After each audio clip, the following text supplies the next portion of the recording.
To next toppers revision session और हम यहाँ देश का भविष्य बनाते हैं बच्चों। मेरा नाम है मानुषी पचौरी और आज हम पढ़ने वाले बायोलॉजी में केमिकल कोऑर्डिनेशन एंड इंटीग्रेशन का रैपिड रिवीजन। बच्चों ये चैप्टर जो था कंप्लीटली हमारी एंडोक्राइन ग्लैंड्स पे बेस्ड था कि भाई कौन कौन से हार्मोन्स ये रिलीज करते हैं। ठीक है, इस चैप्टर का हमने बहुत ही अच्छे से वन शॉट पढ़ा था और काफी ज्यादा इंटरेस्टिंग चीजें भी हमने डिस्कस करी थी। ठीक है, तो ये जो रैपिड रिवीजन है आपके एग्जाम पॉइंट ऑफ व्यू से कि अगर आप कुछ फटाफट इस चैप्टर का रिवाइज करना चाहते हो तो इस चैप्टर को देखो, फटाफट रिवाइज करो और अपना आप एग्जाम्स देने जा सकते हो। लेकिन जिन बच्चों ने इस चैप्टर का वन शॉट नहीं देखा है, प्लीज बच्चों पहले जाके उस चैप्टर का वन शॉट देखो, फिर आके रैपिड रिवीजन देखना। ठीक है, वरना एकदम बाउंस है ना, फिर मत बोलना मुझसे कि मैडम समझ नहीं आया। ठीक है, तो यार यहाँ पे इस चैप्टर में हमने क्या पढ़ा था कि यार एंडोक्राइन ग्लैंड्स होती है और एंडोक्राइन ग्लैंड्स जो होती है वो डक्टलेस ग्लैंड होती है। दैट मींस उसमें डक्ट नहीं होती है एंड यस वो एक केमिकल रिलीज करते हैं। उन केमिकल्स को हमने क्या बोला था बच्चों? हार्मोन्स बोला था। ठीक है, तो हमारी बॉडी के अंदर अलग अलग हार्मोन्स रिलीज होते हैं, जैसे कि कौन कौन से यार? आपका पिट्यूटरी हो गया, thyroid, parathyroid, adrenal, pineal, thymus, ये सारे ग्लैंड्स के बारे में, टेस्टिस, ओवरीज, हमने सब कुछ डिस्कस किया था। और वही चीज फटाफट हम रैपिडली इस चैप्टर में, मतलब इस चैप्टर में डिटेल में हमने डिस्कस कर लिया था और हम फटाफट रैपिडली जो है इस हार्मोन्स के बारे में, इन ग्लैंड्स के बारे में फटाफट डिस्कस करेंगे। तो सबसे पहले हम बात करते हैं किसकी? हाइपोथैलेमस की। तो हाइपोथैलेमस को हम क्या बोलते हैं? मास्टर एंडोक्राइन ग्लैंड बोलते हैं, जहां पे हम ये देखते हैं कि यार ये स्टिमुलेट भी करते हैं हार्मोन्स को एंड ये इनहिबिट भी करते हैं। ठीक है, तो हाइपोथैलेमस में हमने डिस्कस किया था बच्चों। ठीक है, तो तुम्हारा गोनाडोट्रोपिन हार्मोन आ रहा था, इनहिबिटिंग में तुम्हारा सोमैटोस्टैटिन के बारे में डिस्कस कर रहे थे, ग्रोथ हार्मोन्स को ये इनहिबिट कर देते, वो चीज हमने ऑलरेडी डिस्कस करी थी। इसके बाद हमारी बहुत इंपॉर्टेंट आ जाती पिट्यूटरी ग्लैंड, जिसको हम बोलते हैं मास्टर ग्लैंड। क्यों? क्योंकि वो सारी की सारी हमारी जितनी एंडोक्राइन ग्लैंड्स है उसको क्या करती है? रेगुलेट करती है। तो उसमें सबसे पहले हमारा आता है ग्रोथ हार्मोन। ठीक है, बट ऑब्वियसली बात है ग्रोथ के लिए रिस्पॉन्सिबल है। प्रोलैक्टिन, अगर ग्रोथ ज्यादा हो जाए तो भैया लंबू, ग्रोथ कम हो जाए तो छोटू। तो लंबा वाला को हम क्या बोलते हैं? जिजाइंटिज्म। छोटे वाले को हम बोल देते हैं ड्वार्फिज्म, है ना। उसके बाद प्रोलैक्टिन में क्या रहता है? That regulates the growth of the mammary glands and the formation of milk. तो मदर्स में जो मेमरी ग्लैंड्स में मिल्क बनता है because of the prolactin hormone. TSH जिसको हम थायराइड स्टिमुलेटिंग हार्मोन्स बोलते हैं, तो यार वो जो रहता है synthesis and secretion of thyroid hormone.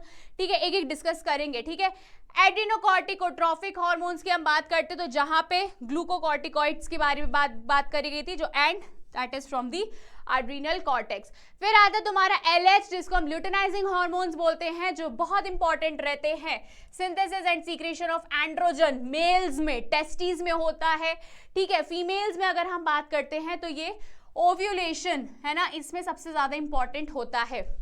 फिर आता है FSH जिसको हम फॉलिकल स्टिमुलेटिंग हार्मोन्स बोलते हैं, जो कि सबसे ज्यादा इंपॉर्टेंट रहता है। फॉलिकल आप जो बोल रहे हो, ovarian follicle in females and yes spermatogenesis, मतलब स्पर्म को बनाने में। देन उसके बाद आता है मेलानोसाइट। यस, मेलानोसाइट जो रहता है हमारे कलर पिगमेंटेशन के लिए रिस्पॉन्सिबल होता है। ऑक्सीटोसिन की बात करें तो अगेन ऑक्सीटोसिन वही चाइल्ड बर्थ मिल्क इजेक्शन के बारे में बात की गई है, जो मेमोरी ग्लैंड्स में होता है। ठीक है, देन तुम्हारा होता है वैसोप्रेसिन जिसको हम एंटी डायूरेटिक हार्मोन्स भी बोलते हैं, जो कि क्या काम करते हैं? It stimulates the reabsorption of water and electrolytes from the kidney. तो यार ये जो थे सारे के सारे किस में आ जाते हैं? हमारे पिट्यूटरी ग्लैंड्स में आ जाते। इसके अलावा हमारे पास थायराइड ग्लैंड है बच्चों, है ना। तो यार थायराइड तो बहुत इंपॉर्टेंट रहता है। एक चीज तो याद रखना, आजकल बहुत कॉमनली लोगों में मतलब थायराइड की बीमारी तो तुम्हें इजीली देखने को मिल जाएगी। ठीक है, तो दैट रेगुलेट्स द, इसका मेन फंक्शन क्या रहता है? Basal metabolic rate. ठीक है, it helps in the process of red blood cells. फिर उसके बाद हम बात करते हैं ये मेटाबॉलिज्म में इंपॉर्टेंट होता है। ठीक है, जैसे कि कार्बोहाइड्रेट्स हो गया, प्रोटीन्स हो गया, फैट्स हो गया, इवन हमारी बॉडी में इलेक्ट्रोलाइट्स बैलेंस करने के भी काम आता है। ठीक है, तो ये क्या करता है? थायरो कैल्सिटोनिन मतलब TCT, मतलब ये क्या करता है? कैल्शियम लेवल को बच्चों कम भी करता है। अब उसी का ही उल्टा होता है पैराथायरॉइड। पैराथायरॉइड क्या काम करता है?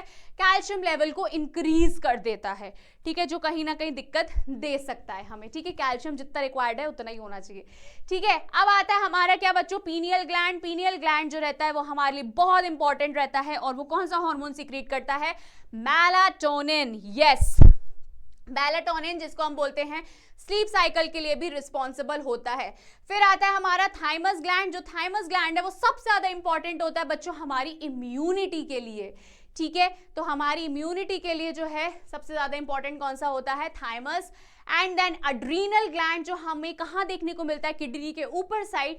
एंड ये ऐसे कौन कौन से हार्मोन सीक्रेट करता है? एड्रेनालिन, एपिनेफ्रिन, नॉर एड्रेनालिन, ठीक है। इंपॉर्टेंट है यार, प्लीज इसको याद कर लेना, ठीक है, भूलना मत, इंपॉर्टेंट है, प्लीज याद कर लेना। नाम थोड़े जरूर लगेंगे बट ठीक है, कर लेना यार। उसके बाद आता है आपका pancreas. And yes, pancreas endocrine और एक्सोक्राइन दोनों ग्लैंड होती है, ठीक है। इकलौती ऐसी ग्लैंड है जो दोनों कहलाती है, ठीक है। तो यार यहाँ पे इसलिए लिखा भी गया है, ठीक है, ध्यान से देखो तो एक्सोक्राइन यहाँ पे आप देखो आइल्स ऑफ लेगरहेंस, जहां पे आपको अल्फा बीटा दोनों सेल्स देखने को मिलेंगे। अल्फा जो रहता है ग्लूकागॉन सीक्रेट करता है, ठीक है, और बीटा जो है वो इंसुलिन सीक्रेट करता है। देन आपका आता है क्या?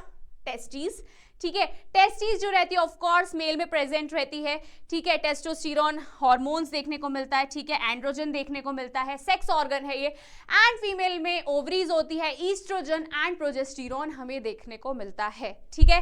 सो यार ये तो थे हमारे ओवरऑल पूरे एंडोक्राइन ग्लैंड्स, उसमें रहे हार्मोन्स, ठीक है, इनफैक्ट उनके फंक्शंस भी। तो यार ये तो तुम्हें सबसे ज्यादा पता चल ही गया होगा डिटेल में कि यार ये जो है सारे हार्मोन्स हमारे लिए काफी ज्यादा इंपॉर्टेंट है। हमारा हंसना, रोना, अच्छा लग रहा है, एक्साइटमेंट हो रहा है, that is all because of these chemicals जो हमारी बॉडी में रिलीज हो रहे हैं, ठीक है। तो यार अगर कुछ ऐसा लगता है कि तुम्हें और डिटेल में पढ़नी है कोई चीज, या कुछ ऐसा है जो स्किप हो रही है, तुम लोगों को लग रहा है कि नहीं मुझे और ये चीज पढ़नी है, तो प्लीज इस चैप्टर का वन शॉट जाके जरूर देखना, और डिटेल में पढ़ना है तो, ठीक है। तो रैपिड रिवीजन के हिसाब से तो था ये वाला तुम्हारा रिवीजन जो तुम्हारे लिए सबसे ज्यादा हेल्पफुल है एग्जाम्स के लिए।